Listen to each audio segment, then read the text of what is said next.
Get ready with me to perform off-Broadway. Part 1. Here I am walking to the stage door. There's my show, A Maze. If you don't already know, I'm a magician's assistant. This first part is pretty much going to be a makeup tutorial with everything I use. I have discount linked in my Shop My page. But I started with my Rare Beauty bronzer, and then I move on to a cool tone contour, also by Rare Beauty, just to sculpt out my cheekbones and nose and under the chin, make that jawline snatched. Or at least that's the goal. Short dance break.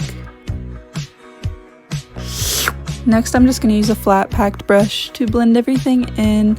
Always blend up with the contour.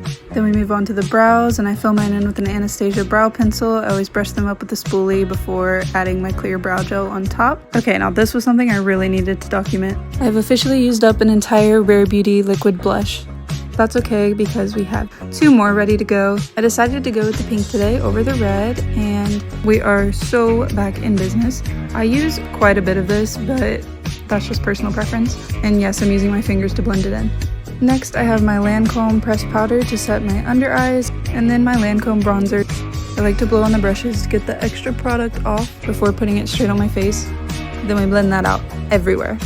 Next, we have our powder blush to go over our liquid blush. I like to go over all of my cream products with powders just to lock them in place and make sure they stay the whole time I'm performing. Get those waterlines with the Stila eyeliner pencil. More in my eyeshadow palette. It's really evident what my favorite shade on this is. I don't use much eyeshadow for shows, just enough for dimension. Before putting on my liquid eyeliner, I use the Stila Stay All Day in the shade black, and I never get the wings to match. So we just make sure these eyelashes are nice and curled to cover that up. I use a primer from Lancome before putting on my mascara on top. Now when you're using a primer, always make sure, don't wait for it to dry, put the mascara on immediately, just so it doesn't get clumpy. Then my favorite part, setting spray to lock everything in place, and I'll do my wig prep in part 2.